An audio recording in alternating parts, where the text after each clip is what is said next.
Se o limite de f, isso é óbvio, tá? Eu faço a demonstração nas notas, tá? Não vou fazer porque é tão óbvio isso aqui, tá? Mas tá a demonstração por epsilon e delta nas notas. O limite de f de x com x tendendo a p é zero, se somente se o limite do módulo de f de x é zero. É claro que é. Tá certo? Isso é óbvio, mas no entanto a demonstração tá feita lá. Uma coisa óbvia. E vamos a um teorema importantíssimo em matemática, que é o teorema do confronto. Que ele auxilia a calcular certos limites, quando não é possível calcular limite usando a técnica que a gente tem até agora. Qual é a técnica que nós temos até agora para calcular limite? Qual é? Fatoração. Porque você pega, fatora as expressões, limite do quociente, para limite do quociente, né? Você fatora as expressões, aí você escreve a sua função como uma outra função, mas de forma que as duas coincidem numa vizinhança aberta e estrita do ponto. Aí a outra tem limite, portanto aqui você está interessado em calcular o limite, também terá, os limites são iguais, é isso, tá? Mas nem sempre isso é possível, como por exemplo, o limite de interesse de hoje, que é o limite do seno de x sobre x, ó. É esse limite aqui. Eu estou interessado agora em calcular esse limite. Limite com x tendendo a zero do seno de x sobre x. Como a função seno é contínua, o limite do seno de x com x tendendo a zero é o seno de zero, que é zero. Então eu vou ficar com a indeterminação, zero sobre zero. E as técnicas que eu tenho até agora não funcionam. Como é que eu vou fatorar isso aí? Como é que eu vou fatorar para cancelar? Não há como fazer isso, tá? Mas tem um teorema que auxilia. É fundamental, de fato, para calcular esse limite, que é o teorema do confronto. Teorema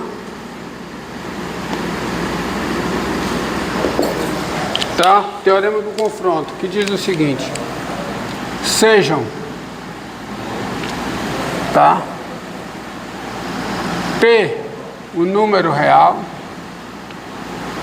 L, o outro número real, e F, G, H, três funções.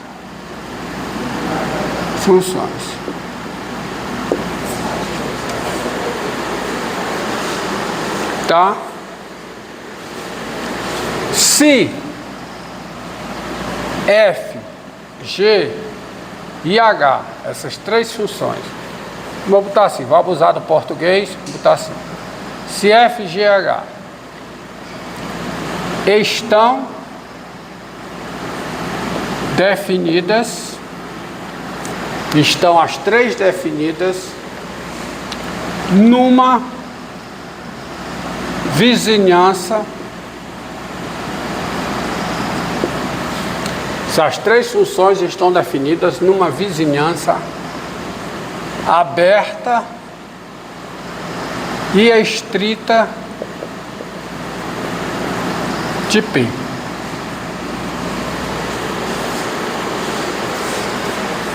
E, além disso, f de x, vírgula, f de x é menor ou igual a g de x, que é menor ou igual, vou botar aqui. Então, vamos com calma. Então, começa. São três funções, P, o número A. Se F, G e H estão definidas numa vizinhança aberta e estrita de P. Primeira coisa. Segunda coisa. F de x é menor ou igual a G de x, que é menor ou igual a H de x, qualquer que seja x nessa vizinhança.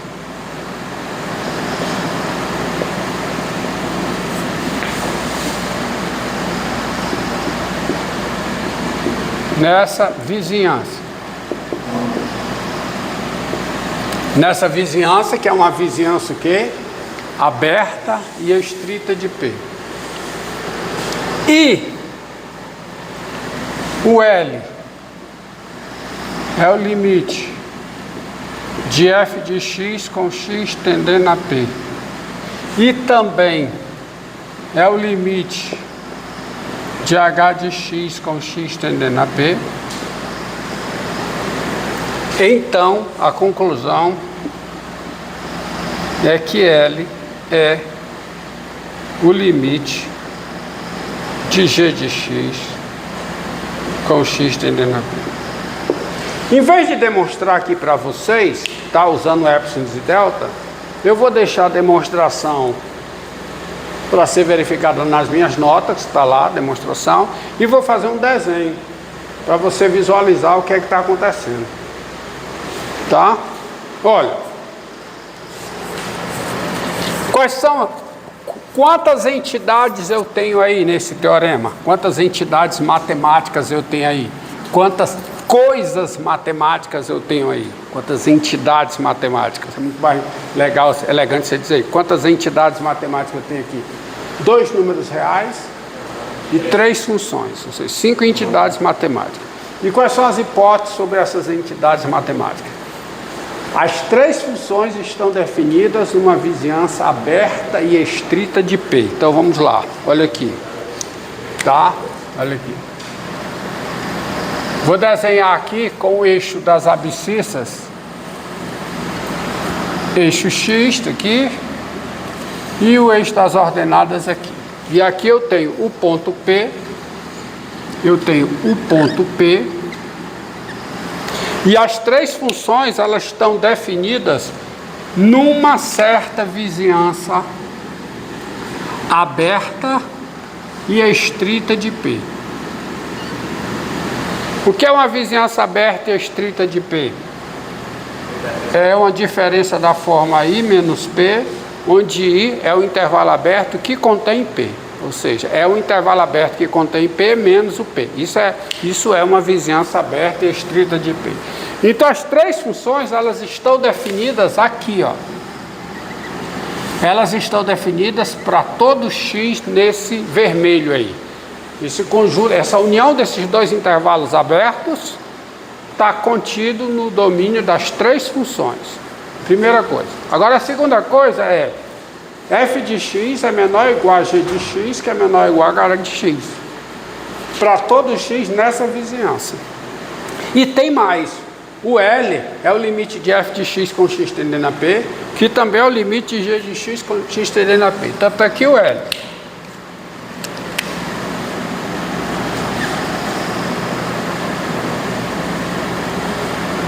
Está aqui o P. Vou deixar aberto aqui. Bem, nós já sabemos o que significa limite de f de x com x tendendo a p ser L. É que o gráfico da minha função f, que eu vou desenhar de preto, vai para esse ponto. Pela direita e pela esquerda. O limite de h de x com x tendendo a p ser L significa... Está gravando aí, galera? Significa a mesma coisa. Que o limite de h de x com x tendendo a p é quem? Significa que os pontos do gráfico que eu vou desenhar de vermelho, tá certo? Tendem para L. Só que o gráfico de H nessa vizinhança é o quê? Maior que ou igual. Então tá por cima. Então o H aqui pode até estar por baixo. Mas na vizinhança o gráfico está por cima. E aqui também sai por cima. Depois pode até baixar. Isso aqui é seu gráfico de H. Mas nessa vizinhança aqui, vou botar aqui, ó. Sim, entre essas 2 retas pontilhadas, tá certo? O gráfico da H está por cima do gráfico da F. E a G, minha gente, a G também está definida nessa vizinhança, e a G tem o seu gráfico exprimido entre essas 2 dentro dessa vizinhança. Então vou desenhar o gráfico da G de vez. A G pode vir aqui, lá de cima, sei lá, descer, mas quando chega nessa vizinhança, ela pode até se rebelar, subir assim, mas ela tem que ir para cá. Tá? Vou desenhar melhor aqui. Entendido? Ou seja, o limite de G de X com X tendendo a P pela esquerda tem que ser L também. Tá? Aí a G vem aqui, aí ela entra aqui, porque ela pode tentar sair, mas não tem jeito. Vai ter que vir para cá.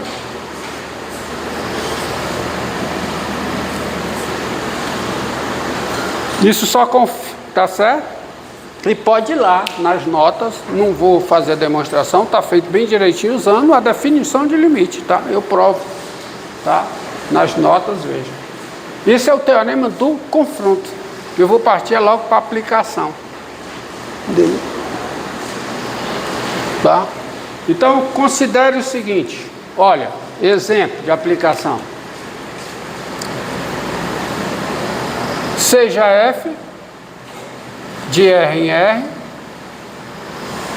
a função dada por f de x igual a 1, se x é racional, igual a menos 1, se x é irracional. Nós já sabemos de aulas passadas que não existe, tá? Não existe limite de f de x com x tendendo a zero, por exemplo, tá? Não existe, ó. Não, já é sabido, não existe o limite de f de x com x tendendo a zero. Não existe. Nem é um número real, nem é mais infinito, nem é menos infinito. Não pode ser mais infinito porque a função é limitada. Como é que o limite vai dar mais infinito? Nem menos infinito. E não é nenhum número real. Esse limite não existe. Dado o limite, há 4 possibilidades para ele. Quais são? Ou ele é um número real, ou é mais infinito, ou é menos infinito, ou não é nenhuma das 3 coisas. E aí ele não existe. Tá certo? Agora,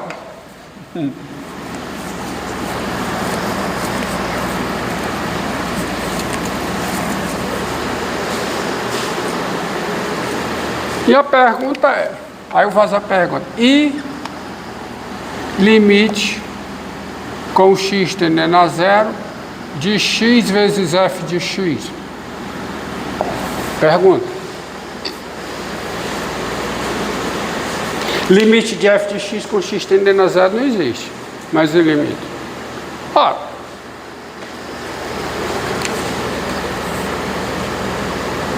você observar aqui, tá certo? Se você observar aqui, claramente, tá? Eu pergunto para você, quem é x vezes f de x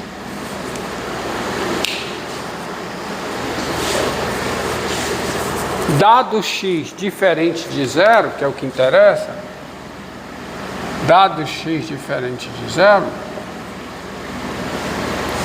se você pegar x vezes f de x em módulo, isso é maior do que zero. Não é? Mas até está maior igual. Mas é maior.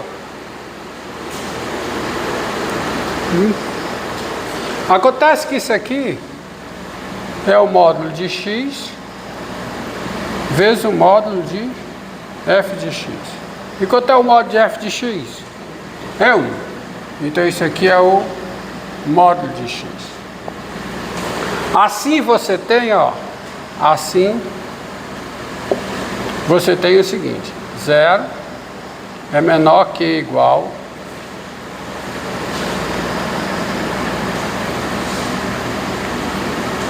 Logo, o zero é menor ou igual ao módulo de x f de x, que é menor ou igual ao módulo de x. Pronto, é igual. Mas se é igual, é menor ou igual. Então, olha o que você tem. Qualquer que seja x diferente de zero, você tem essa desigualdade. Ou seja, numa vizinhança aberta e estrita do zero, que é os reais menos o zero, você tem essa igualdade, essa desigualdade. Agora, vamos usar o teorema do... Esse teorema é conhecido como teorema do confronto. Teorema do confronto. Tá? Agora observe. Como limite da constante é zero e o limite do modo de x com x tendendo a zero é zero, tem-se pelo teorema do confronto, aí é o teorema do confronto, né? Que o limite do que está no meio tem que ser quanto? Tem que ser zero. Isso é o teorema do confronto. Tem-se que o limite do modo de x vezes f de x com x tendendo a zero é zero. Daí o limite, porque aqui ó, porque se o limite de f de x com x tendendo a p é zero, se somente se o limite do módulo com x tendendo a p é zero, tá? Tá aqui. Então, o limite com x tendendo a zero de x vezes f de x, isso também é zero.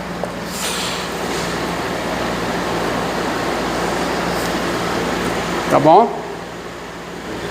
Veja bem, e essa conclusão não foi por uma propriedade operatória do limite, não foi. Eu não estou usando aqui que o limite do produto é o produto dos limites, porque eu só posso usar isso quando os dois limites existem, são números reais. O limite do produto é o produto dos limites, quando os limites existem, são números reais. Eu não usei isso aqui porque eu não posso usar isso aqui, porque uma das funções não tem limite.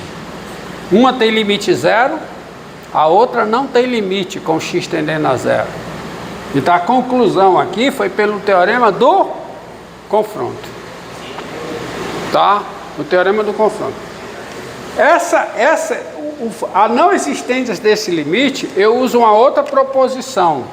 Tem várias maneiras de demonstrar isso, mas eu uso uma outra proposição. Aliás, as várias maneiras são essencialmente essa proposição, que diz o seguinte, ó. Se duas funções coincidem no conjunto A, tá? Tá bom? P é ponto de acumulação de A, e uma delas tem limite em P, a outra também tem limite em P, e é o mesmo limite, tá? Essa proposição ela é usada para você demonstrar a não existência do limite, por absurdo. Então, lembrando lá, se duas funções coincidem no conjunto A, conjunto esse A que tem um ponto de acumulação P, e se uma delas tem limite em P, a outra também tem, e os limites são iguais. Essa é uma proposição da aula número 15, eu acho. Já faz tempo. 15 ou 14, eu acho que é a aula 14. Eu acho que é a aula 14. Então observe, vamos pegar essa função aqui, ó. Olha uma função interessante. Seja f a função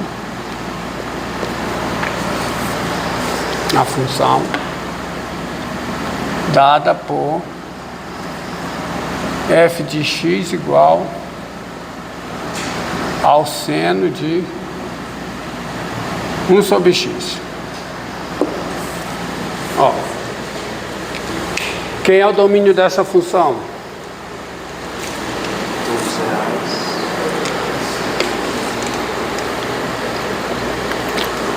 O domínio de f É os reais diferente de zero. É o R asterisco. Tá? Então, domínio de F é os reais asteriscos. Isto é, os reais menos o zero. Agora, será que F tem limite no zero? Faço o x tender a zero. O x tender a zero, 1 sobre x. Se o x tende a zero por valores positivos, 1 sobre x tende a mais infinito. Se o x tende a zero por valores negativos, 1 sobre x tende a menos infinito. Mas é 1 sobre x. E o seno do que tende a mais infinito? Mas como é que você...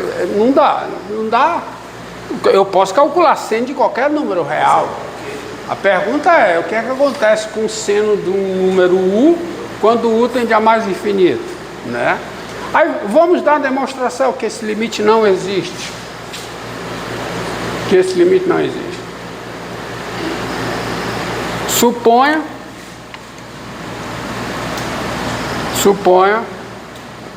que existe L real tal que L é o limite de f de x com x tendendo a zero. Suponha isso. Encerra e começa outro.